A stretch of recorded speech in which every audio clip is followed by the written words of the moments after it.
Well, welcome everyone to another edition of the Civil War Museum's digital engagement, Coffee and Hardtack. My name is Doug Dahman. I'm the educational coordinator here in Kenosha. We're really glad today to have Ann Armstrong and Ryan Trainor of the National Guard Memorial Museum, Library and Archives of Washington, D.C. Joining us for this program today. Ann, Ryan, thank you so much for being here. It's my pleasure. Nice to be here. Thanks for having us. No problem. My pleasure as well. Just to get the ball rolling, and this is a very informal program. Something that we would hope is very conversational. So just in terms of that, Ann, Ryan, can you describe for our audience your roles with the National Guard Memorial Museum, Library, and Archives, please? Sure can. So my name is Ann Armstrong, and I am the Deputy Director of the National Guard Educational Foundation. We are a part of the National Guard Association of the United States, which began its life as an officer organization, but now has membership including chief warrant officers and some enlisted personnel. So the National Guard Educational Foundation is exactly what it says it is. It's an educational foundation, and we reach out across the entire National Guard and really anyone who'll listen about the mission of the National Guard and the history of the National Guard. In my capacity wearing that deputy director hat, I'm the director of the National Guard Memorial Museum, Library, and Archive. My primary focus is the history of the National Guard, and that story's told through the artifact collection and exhibited in our museum here in Washington, D.C., right on Capitol Hill, in the shadow of the Capitol.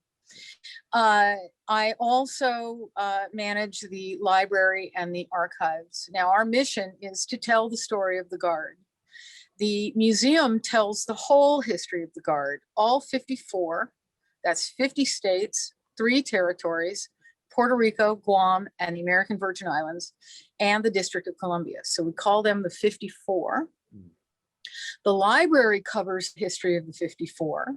That's 400 years of history.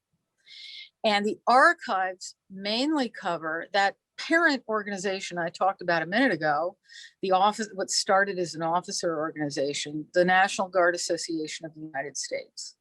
So I'm deputy director of our little educational foundation, director, museum, library, and archives.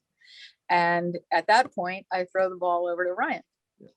Yeah, my role primarily is to work as the archivist.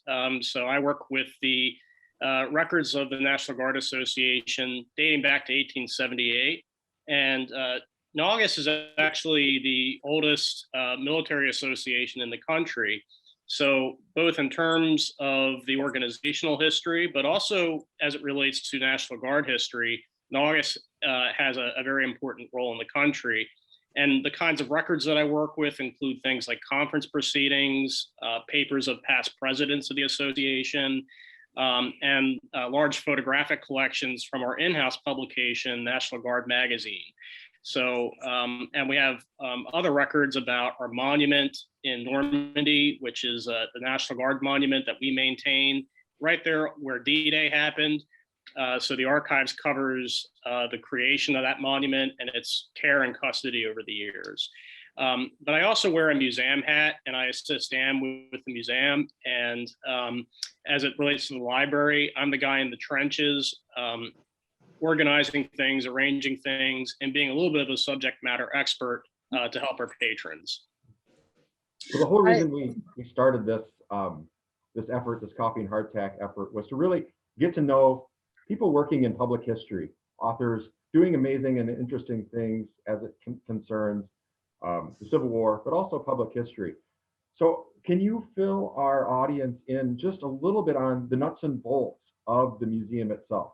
Location, and you mentioned you're in the shadow of Capitol Hill there in Washington, D.C. Yeah. Can you just give some people just a thumbnail sketch about the museum itself? Simple things like opening hours, what they're going to encounter when they come to your museum, what sort of things they're going to see when they come to your facility. Oh, I'd be delighted to do that. That's probably the most important thing I do in my job. I get visitors into the museum. That's the whole idea. So we are right on Capitol Hill. We're located in the absolutely perfectly named street that you could possibly want for National Guard Museum. We're at 1 Massachusetts Avenue. And in the District of Columbia, we divide the city in quadrants. So we are at 1 Massachusetts Avenue Northwest. And you need to have that, and you need to have that quadrant to find out where we are and tell the cab driver or the Uber or wherever you're going. We're also right on Union Station, and right next door to Union Station. And we're also on all the major bus lines, so everybody can find us. And if you're walking up and down the mall and doing the Smithsonian, which everyone should do, we're a very short hop, skip, and a jump. And if I could plug a pub that's right across the street on this show, I don't know. There's a place across the street called the Dubliner, which is really great. And so you can get some lunch over at the Dubliner, get a good Irish meal, and come over here and look at the National Guard Museum.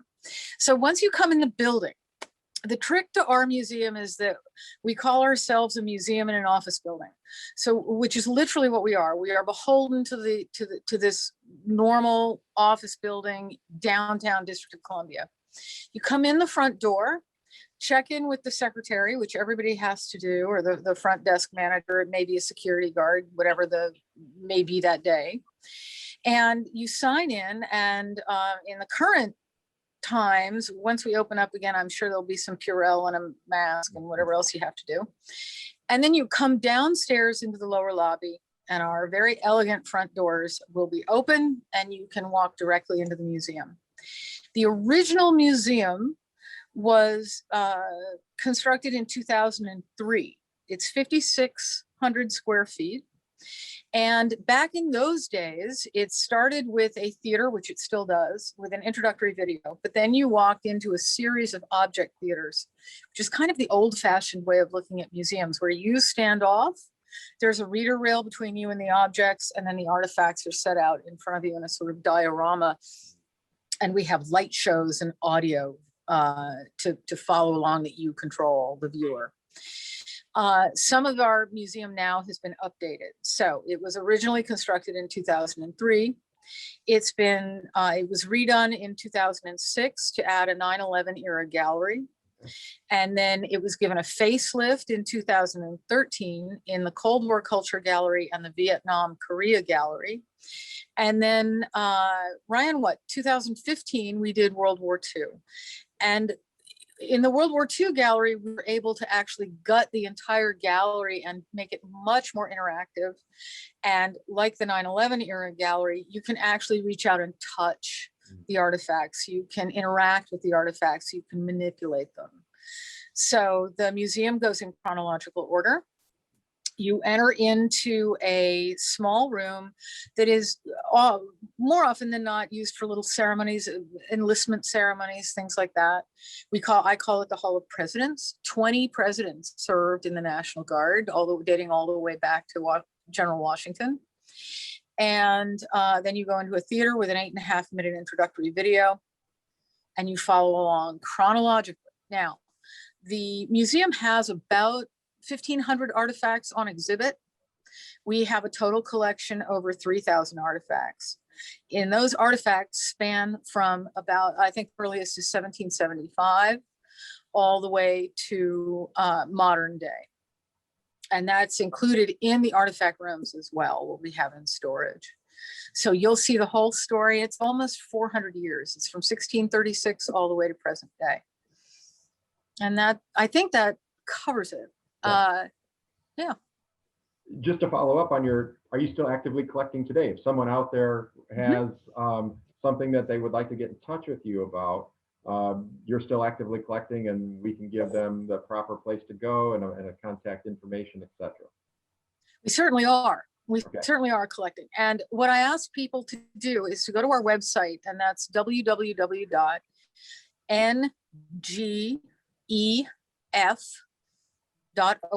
So for those military guys out there, that's November Golf Echo Fox.org. So go out there, find my email address, which is out on the internet, or you can write me an email through the website. and let me know what you have and what you're interested in donating to the museum. Now, my job is multifaceted when it comes to the museum because we have such a small staff. So I'm the registrar, the curator, the director, I'm tour guide, I'm the conservationist, I'm the preservationist, I do all of it. Part of being a curator is I have to manage our collection so that we have a broad sweep of covering all 400 years if we can, and all contingencies. And the National Guard has been in every single contingency that the United States has entered into since its inception. So that's a lot of history to cover. We have a glut in some artifacts and we have none for other parts of history. So what I ask folks to do is, if they have something that they think we might be interested in regarding National Guard history, to contact me. The best way to do it is to give photos and a little narrative about the artifacts. And then I can look at what I need to fill holes in my collection, and I can let folks know if we can accept it. What I always do is, if we can't accept it, I do recommend at least 3 locations that I think could, so they'll have alternatives to go to. Well, you talked a little bit about with the gallery and also the collection, the mission of the National Guard and its long history, its history in parallel with the history of our own country. Can you talk about how that mission has changed throughout the history of the United States? How is the Guard different today than maybe what was going on in the 1700s? Well, I'll tell you what, and Ryan, I'm going to ask you to come up to bat here in a sec. I'll be happy to give broad brushstrokes on the history of the National Guard and how it's changed, and maybe Ryan can talk a little bit about more specifics. I'm certainly going to take a look at the inception of the Guard from the 17th century, and then important inflection points in the history of the National Guard. And maybe Ryan, you'll be able to drill down a little bit more into those inflection points, especially with your knowledge of the archives and what Naugus was doing. And I want to be clear about that before I even start out with the mission of the Guard. Our parent organization is the National Guard Association of the United States. And I've often said to people that the history of the National Guard is broad and sweeping, but it's important that you include the National Guard Association, because if you don't, people are going to know you didn't do your homework. That's unique in the history of the Guard, as opposed to the Army or the Air Force or the Navy or the Marines. The Civilian Lobbying Association has had critical impact and inflection points in the history of the Guard legislatively. And that leads me into my kind of sweeping overview of the mission of the Guard and how it has had these critical inflection points, and the association has been part of those. So the Guard really starts with what we have determined to be our birthday, which is December 13th, 1636 in Massachusetts. And that was the first muster, that's what we call that. And you can see a famous heritage painting by Don Troiani, plug to him, of the first muster. Yeah, plug to him, shout out. And that what we use that as the birth date of the National Guard, because it was the very first legislated National Guard muster on the village green. The Enlightenment concept of what's called the trained band, the TRAYNED band, came with us as we came across the Atlantic from Europe and from England. And this idea was the voluntary service of men, it's the way of the world, of men to protect the village, to form up on the village green and to protect the village from whatever threat there may be. We didn't invent that. We brought that with us over from Europe. So we used December 13th, 1636, because that was the first time it was legislated by a local elected group of men again, who determined that they would give out a muster order to a certain group of men in the community, and they would muster at a certain day at a certain time on a green. So this wasn't just ad hoc or sui sponte. This was a directed muster. Now, was that in response to some sort of, emergency, or why did that come about? What were they responding to, or just a need for just some sort of organization to be a security type organization? I've always thought it was just to keep the people busy. I'm not really sure. Ryan, do you know? I'm not sure. Yeah, we can get back to you on that. I always thought it was just because they had nothing better to do and they wanted to go out on the green and practice shooting. It sounds logical to me. I mean, that's yeah. Well, I'm a retired guardsman, and that's what we used to do every quarter, right? We'd meet once a week. We'd meet a week in a month and practice our shooting, and then everybody would go to the tavern and drink beer. It hasn't changed much over 400 years. It really hasn't. Yeah, I mean, I think there was a social pull to it. I think it was done for social reasons. I mean, there were practical concerns about defense in early colonial times with Indian attacks. But yeah, I think later on in the 19th century, which we'll talk a little bit about, there was certainly a social appeal to joining the militia, and mustering on the green was a chance to see your neighbors, and it had social importance as well. That really, honest to God, it hasn't changed. As the guardsman in the virtual room here, I can tell you, it's the same. People are the same. They really are. Yeah. So, so the inflection points that I keep talking about in the Guard, the next big one, and forgive me for being a little folksy, but it's my nature, and that's what I kind of like about this coffee and hardtack format. It's a little bit well, it's quite casual, and that's the way to do it, in my opinion.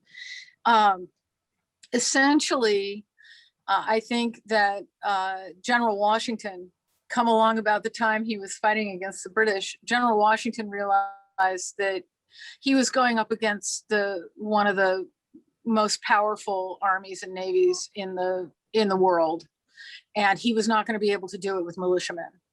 In the late 18th century, we simply the nature of of service was such that there was no real commitment. I mean, if you want to get down into the weeds of it, there were time commitments, but these guys, if they had to go back to the farm, they went back to the farm. And if they were in the middle of a battle and they had to go back and milk the cow, they went. It was hard for Washington to get a well-trained, organized army up of militiamen that were going to be consistent and trained well enough to defeat the British. It just was the fact of the matter. And it's an old, the old story that he was constantly writing home going, I need more men. I need them better trained. I need them committed to the mission. And it was just the nature of the beast. So the standing army, of course, as everybody was so nervous about having a standing army was created in 1775. And it was that Washington really needed to defeat an army and a navy like the British had, aside from all the other help that came in the course of the Revolutionary War. So the key there to understand is that the militias didn't disappear. The militias stayed. They were at this point, they're 100 years old, more than that, and they're part of the fabric of the colonies. And so when we become the United States of America, the states want to keep their military. They don't lose that. In the meantime, the Continental Army doesn't really want to go away either. The feds still want an army. So you're going to start seeing this evolution of the militia as it becomes the National Guard, and the federal army as it exists, existing in parallel. Okay, neither goes away. They get smaller, larger, smaller, larger, smaller, but they don't go away. And the constant battle for survival between the two of them, standing army never really has to fight for itself, in my opinion. But the Guard, throughout its history, fights for its survival so that it's recognized and respected. And yet doesn't become just the federal army. Well, okay, we'll just absorb you into the federal army. So yeah, even starting back 1792, with the calling forth, all of that, you're starting to see this parallel balance going on between the federal army that covers all the colonies and the militias of the many states. Right. So Ryan, maybe I'll toss this to you because this is really on topic when we come to the Civil War. Maybe we'll jump ahead a little bit and you can talk about how the volunteers come into it. Yeah, sure. I mean, just to get back to Doug's earlier question, how the Guard is different today compared to the militias of the 19th and 18th centuries. I read it once described that the modern National Guard is like an operational reserve force, whereas I think in the 19th and 18th centuries, they're more like a strategic reserve, where after the Revolutionary War, by the time we get into the 19th century, the militia is used to augment the standing army, which was still very small at that time, in the tens of thousands. And that was a function, I think, of the might say the first century of the Republic. The idea of a large standing army was seen as something in Europe to be kind of a tyrannical force. Right.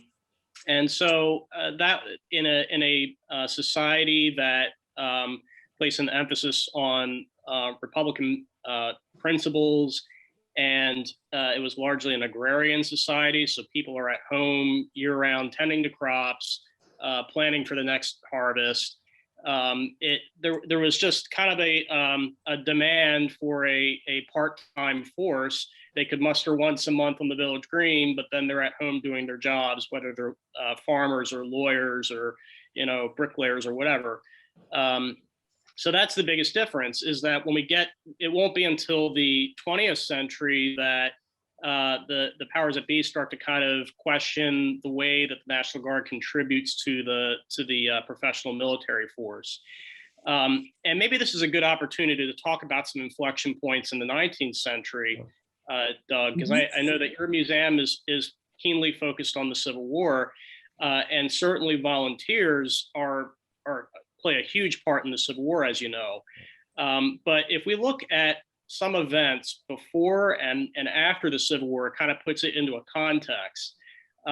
So, of course, the militia system had been in place, as Anne noted, since the first Europeans arrived on the shores of places like Jamestown and Plymouth. But by the time we get to the 18th century, we have particularly wars like the War of 1812 and the Mexican-American War. There are two things that anyone that picks up a book and reads about the militia or the volunteers that served in those conflicts, you'll be able to pick out a few themes. One of the most important themes that sometimes surprises people, especially today, is that the militia was entirely dependent on the governor's support to participate in a conflict, especially if it was outside of their state's borders. For instance, in the War of 1812, there were militia primarily from New England that were the governors in New England did not want to involve their troops in the conflict. They saw the Royal Navy off the shores of the country, but they didn't perceive that as an actual invasion of the United States. So they didn't really want to mobilize their militia. And there were also militia more in the Western theater that did not want to invade Canada because it would have involved crossing that national border. So all of that is before there's a mechanism in place to federalize militia troops. That, in other words, the governor had to be supportive, and the militia troops themselves had to be supportive of volunteering for that effort. And some states were cooperative and others were not. So you had this kind of wonky system in place. And the same is true of the Mexican-American War. In the Mexican-American War, which of course many of the general officers that were in the Civil War had experience in the Mexican-American War, you had certain regions of the country at that time, I think New England again, that were reticent to get involved. The Whig Party was pretty opposed to the Mexican-American War. And so many of the militia and volunteers that augmented the federal army in that conflict came from the South. And the South was generally more supportive of that war. So you actually do see where this caused problems, especially when there was an emergency. Then we fast forward. Let's fast forward to 1898 during the Spanish-American War. We had the same thing happen all over again. We go to war with Spain and Cuba. We have troops that are mobilized around the country and sent to places like Florida for training, and then eventually being shipped to Cuba. But we also had governors in that conflict that were opposed to sending their troops abroad. And so when we get to the 20th century, finally, in 1903, they create the Militia Bureau, which standardizes training, standardizes uniforms, pay, equipment. And there are a series of amendments that follow 1903. But it's at that time that they realize the executive needs to have the authority to federalize these troops when we really need them. And the first federalization, as we hear the term today, does not occur until 1916. So all the conflicts happening up until that point in time are dependent on cooperative governors that believe in the national effort, whatever that might be, whether it's we're talking about the Mexican-American War or Civil War, and a populace that's supportive of that endeavor. And to dovetail off what Ryan is saying, when I mentioned earlier, you'll remember I'll say sometimes the army was bigger and the militias were bigger and vice versa. In 1903, this was done by a guy named Charles Dick. I'll get to him in a second. But so Charles Dick was a representative and for a while a senator in the federal Congress. He walked the Dick Act through Congress and it was signed into law. And the Dick Act is what made the National Guard the primary reserve force of the active duty Army in 1903. So this is that struggle that the National Guard keeps having of trying to keep its existence as the National Guard. We are state oriented, and yet we need training and funding, because if you look in the Constitution and you look at the militia clause, the training is required, it falls on the states, training to federal standards, but the funding comes from the federal government. That's the way the militia clause operates. So the Dick Act tries to clarify that. But in the more vernacular, it's General Dick, Senator Dick, saying, we're not going to disappear. We will not be absorbed into the federal army and just become federal officers or federal soldiers. We are going to stay with our respective states, but we will be your primary reserve force. Now let's talk about funding. Now let's talk about paying for how we're going to get up to federal standards. Now, by 1916, and the advent of World War I in Europe of 1914, by 1916, we realized that we're going to end up in this war. And it's at that point that the Congress realizes they have to have the ability to federalize the militias, the National Guard, and in effect, double the size of the standing army by doing that. So in 1916, the National Defense Act allows the militias to be federalized by the Fed, and off they go. So that's those two are major inflection points. 1920, there's another act that tweaks it even more. And this is all gonna, the making of the sausage is not very pretty, but when you have the sausage, it makes for great breakfast. So the next inflection point, and this is how I give briefings as we go through the museum, really all of this is leading to, I'm gonna take a big leap, all of this is leading to post-Vietnam and the 1973 total force policy. The total force concept was started in the 1950s by Melvin Laird and a gentleman named Theodore Mars, with 2 R's if you're doing a research paper. But the total force concept came into policy in 1973, just post Vietnam. And it was really General Abrams of the Abrams tank fame, Creighton Abrams, who said, we will never go to war again without the Guard and Reserves. And the reserves are a different reserve component. They back up the federal army. They are federal soldiers and airmen. The National Guard is what we're talking about today. And that focuses on the state militias that started in the 17th century. The reserves did not.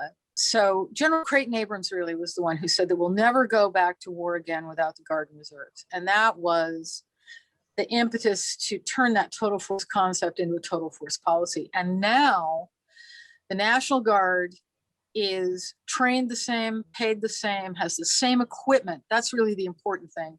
We don't have the antiquated equipment we used to have. We don't have the secondhand equipment. We don't get the hand-me-downs from the active duty anymore as much as we used to. Now we're cutting edge. Now, why did that happen? That was more practical. That really didn't take an act of Congress, although it did after the fact.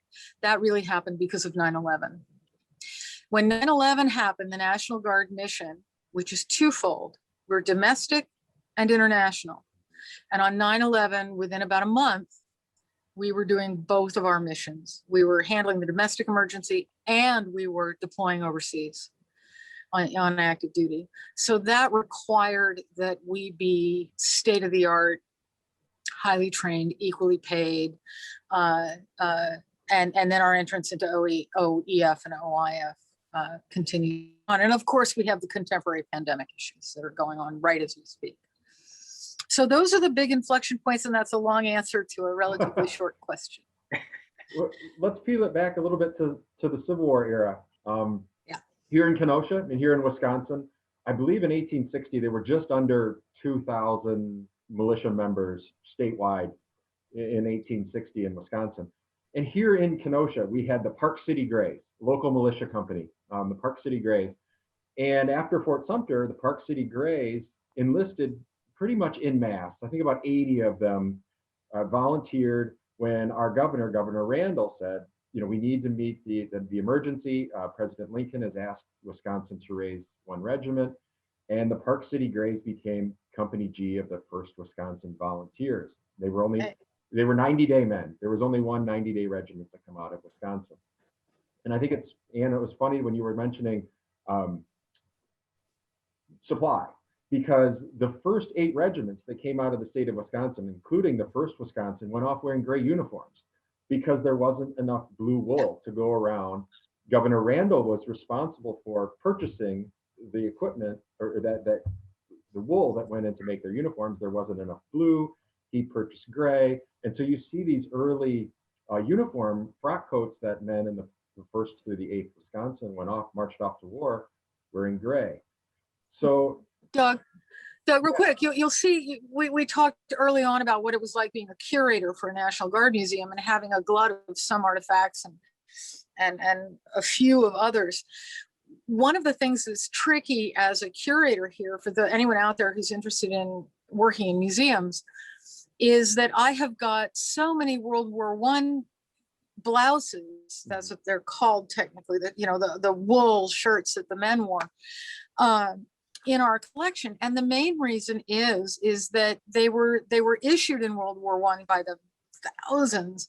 But the thing is figuring out when they were actually worn, because so many guardsmen, when they enlisted in World War II, were told to bring their own uniform to the armory for when they went to show up. Now this is for World War II. So they would go in the attic and they'd get grandpa's World War I uniform, throw it on and run down to the armory. Right. So a lot of these uniforms, we have a lot of them because they kept getting recycled. So it's kind of what you're talking about. You run up in the attic and get grandpa's gray uniform, and well, what can you do? Right. And for that 1st Wisconsin, they all rendezvoused, the 10 companies rendezvoused in Milwaukee, and some had arms, some didn't. I'm sure the quality varied.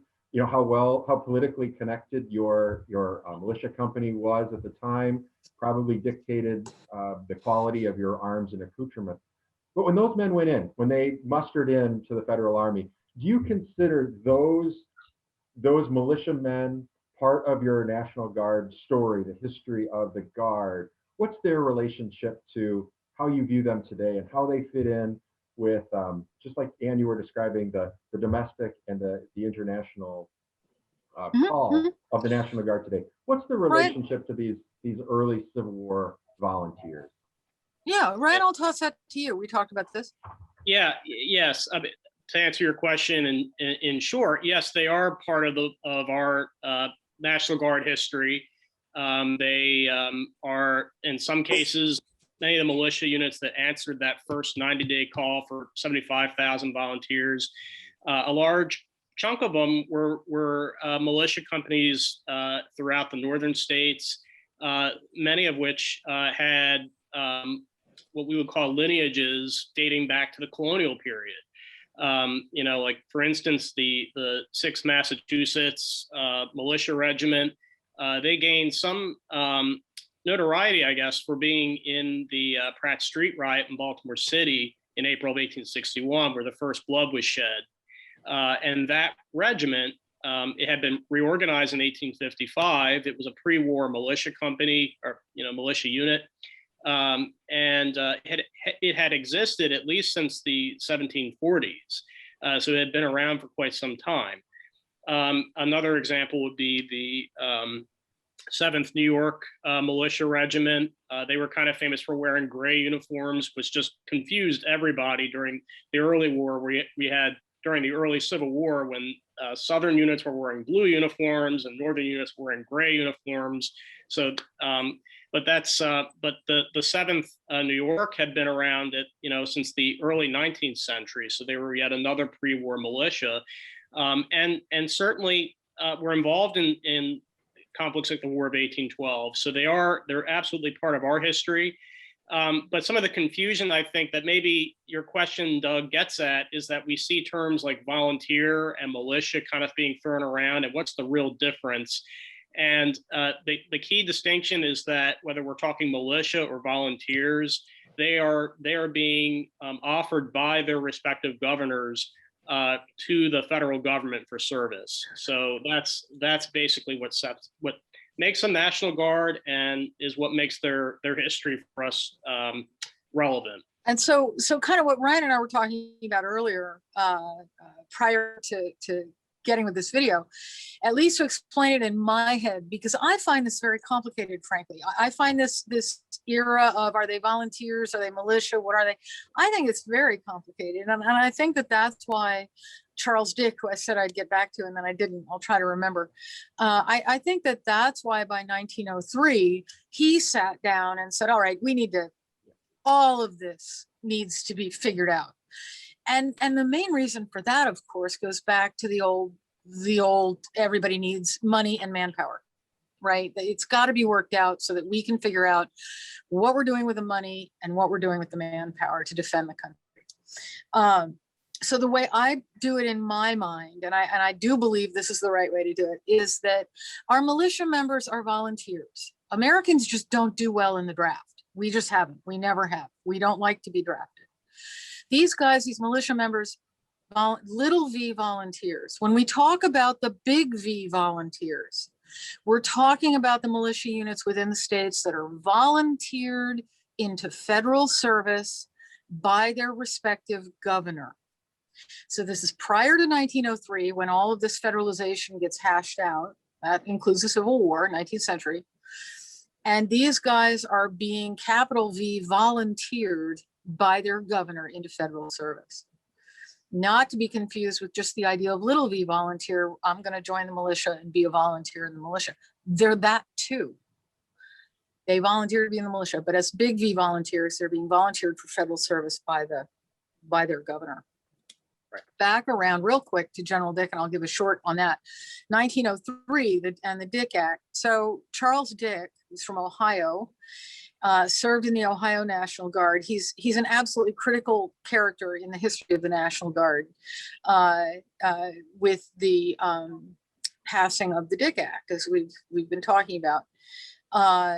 He was the congressman from Ohio, but prior to that, he had served as a lieutenant colonel in the Spanish-American War, came back from the Spanish-American War in the Ohio Militia National Guard, got elected to Congress, went to Congress. I believe there was a death and he took the Senate seat. So he became the senator. Meanwhile, he was also the president of what was then the National Guard Association, an iteration of the National Guard Association. And this is why it's so important to know that the National Guard Association was so important in National Guard history. It's by virtue of being the president of the National Guard Association and the lobbying group and being in federal government, that he's able to have the ear of the most important people on Capitol Hill to get the Dick Act passed, and why he knows that it's so important. Now, today, that might not be possible because there will be all kinds of conflicts of interest. But in the early 20th century, those conflicts of interest were not identified, and they certainly weren't codified. So he was able to get the Dick Act passed. And again, that all goes back to money and manpower. So General Dick is somebody, I call him General Dick, most people call him Senator Dick, is probably the single most important inflection in the history of the National Guard. So let's bring it back to the museum a little bit. Let's talk about the stuff, artifacts. And you mentioned that depending on the era, you have strengths in your collection, other areas where you might have some holes, things you're actively looking for. What about the Civil War? I'm interested in, obviously, our museum focus, the Civil War Museum here in Kenosha.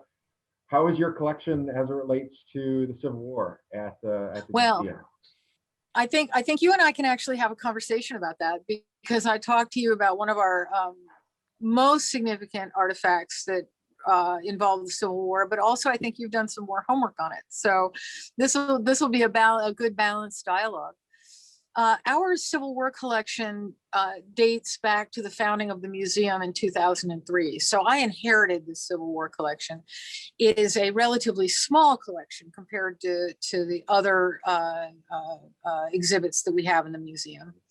But unless Ryan wants to point something else out, maybe he has something in mind, but I think the jewel of the collection is on loan to us from Illinois, and that is one of the early Confederate battle flags, which can be seen in person. It's a little hard to take a photo of because it's behind old-fashioned regular glass. So it's got reflective qualities that are not the greatest for photos, which is good anyway, because it's old and it's not in the greatest condition, but it's well protected back there behind glass. And it is one of those early confusing Confederate battle flags that has this circle of stars and the red and white bars on it that looks more like a Union flag, frankly. And it was captured at the Battle of Pea Ridge in 1862. And I think that, Doug, if I can toss it back to you, I think that you did some research on it. I sent you a photo. Yeah, I sent you some information on that. And actually, it came to you from Springfield, Illinois, did it not? It's the connection with the provenance of the flag is really connected back, and we're going to bring it full circle back to the upper Midwest. Yeah. So we have to give a shout out to our colleagues down in Springfield as well. So not only with your museum looking at the complex history of the Guard as it relates to the federal government, to the state government, that's also reflected in your collection as well. You have things that from repositories like the National Guard Armory in Springfield that you also have as part of your museum. So maybe in some ways your own collection is a bit shall we say, representative of the relationship between the states and your own national museum as we speak. Oh, that's very metaphysical of you. I like it. Yeah. Hey, that's what I do. I'm a deep thinker here. You're a deep thinker. What I do. As a matter of fact, probably one of the neatest artifacts, we don't have a lot of loans. Most of what we have in our museum have been donations or found in collection, and by virtue over time, after a while, people scratch their heads and there they are. Welcome to the museum world. One of the neatest things we have goes outside of the Civil War is the pistol that was used by a Colorado guardsman in the liberation of Dachau concentration camp in April of 1945. And that's on loan to us from the Colorado National Guard. So like that metaphysical point you just brought up, yes, our museum reflects the National Guard that way. And it's because we're very state oriented, and so we're constantly getting help and assistance and artifacts from other parts of the country, for sure. Ryan, is there something in the collection that you particularly respond to, whether it's Civil War era, anything else that you walk through and you go, that's it for me, that's my favorite artifact, that's my number one go-to one when I'm telling people about our museum that I always bring up? Which one is it for you? Well, there was one particular artifact that I did some background research on. It's not on display, and it's all it is. It's from the Civil War. It belonged to a Lieutenant Colonel Henry Curran, who was he was with the 120th New York Volunteer Regiment, and he was killed at the Battle of the Wilderness. And we have the artifact is his waistcoat. So it would have been the sort of like the vest that he would have worn underneath of his coat. And it's an interesting item to me because most of the Civil War artifacts that we do have, we don't have loads of provenance about. So we don't necessarily know who owned them. We know that they were authentic and that they were from that time period, but we may not know much about the owners or who owned it over the years. But this particular waistcoat kind of led me down a rabbit hole of research about Curran and researching who he was and what happened to him. And the waistcoat was originally donated by Curran's nephew to the I think the Museum of the City of New York. It was part of their collection, and then it was ultimately donated to us. But Curran was interesting. He began his service, I think, in 1862. He fought in several battles, including Chancellorsville, Gettysburg, and he was killed at the Wilderness in 1864. And according to the regimental history that was published in the 120th, probably about 50 years later, the regimental history indicates that he was killed instantly in combat, and the body was never recovered. And Curran himself, since his body was not recovered, his family had a reunion service in 1866 or 1867, shortly after the war, and they erected a memorial stone in his honor and had the memorial service. And the veterans that were with Curran that day also said that he lost his life and like he was shot through the head or shot through the heart and died instantly. So it seemed like, okay, that's kind of interesting. But as I was digging further into Curran's service history, I actually found a field hospital record from the I believe the Union. I think it was the 5th Corps hospital that suggested that he had been shot in the thigh and in the side, and had evidently been taken to a field hospital. And so it sounded to me like the story was more complicated. And all I know about the 120th New York was that they were fighting in the vicinity of Saunders Field at the Wilderness. And at Saunders Field, there was a lot of exploding ammunition that caused truly devastating fires that broke out in the middle of the fighting. And many wounded men were left behind. And people were, if they were wounded and they were caught in the middle of this fire, they were in trouble. Yeah. So it makes you wonder that there might be more to the story. And it's maybe an example of fog of war. Yeah. Where the things that we tell our family, understandably, to protect our loved ones and out of respect to the dead, sometimes the version of events that we read in the regimental history may not match what really happened on the ground that day under terrible circumstances.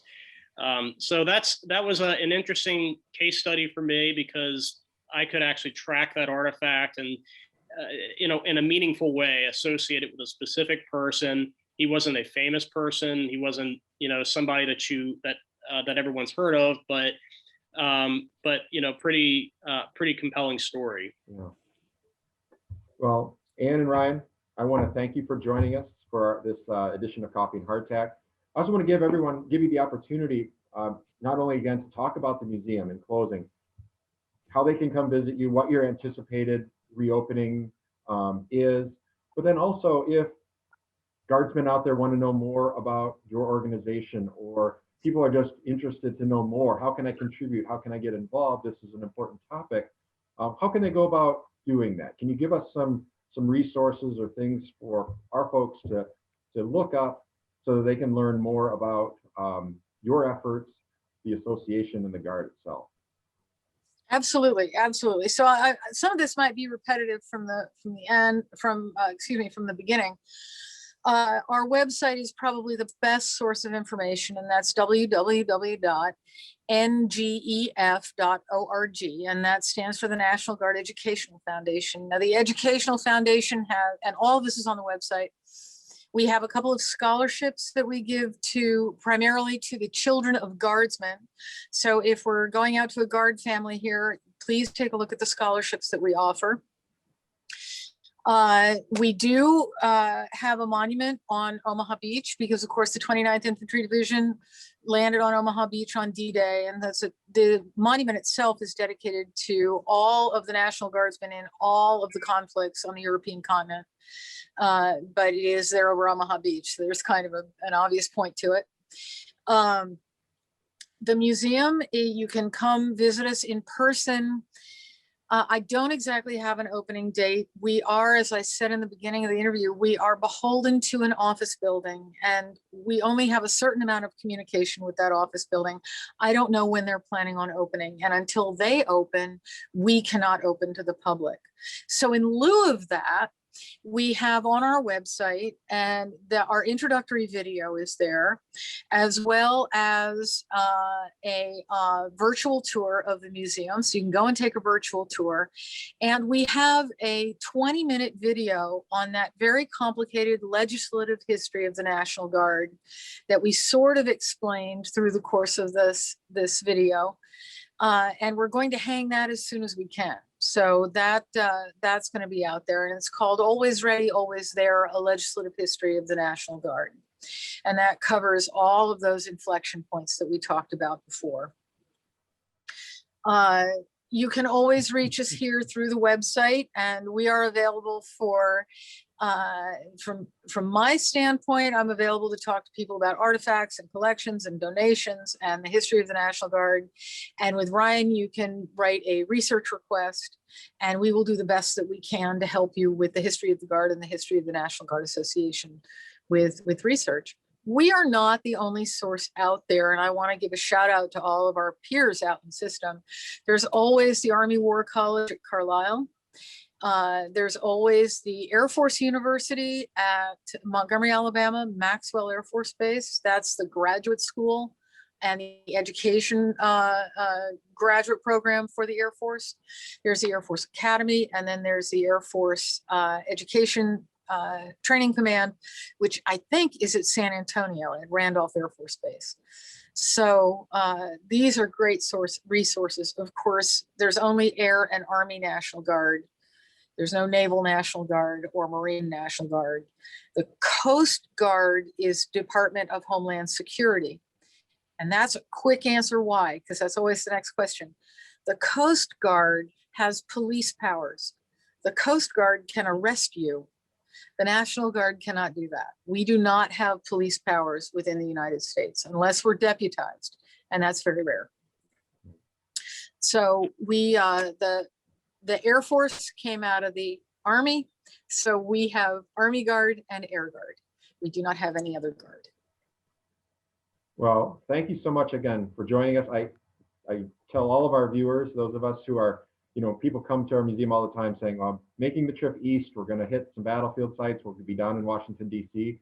I think this will be very educational for them to know where your museum is in a great neighborhood and a great location. It's right on, if you're visiting the Capitol, you're within a stone's throw to your interpretive center there, the museum, the library, and the archives.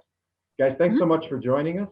I hope we can continue this conversation forward. Ryan, I know we were discussing some future collaborative efforts together. I really hope we can make that happen, either through a second Friday lecture or another one of these with some people and some other things that you've done.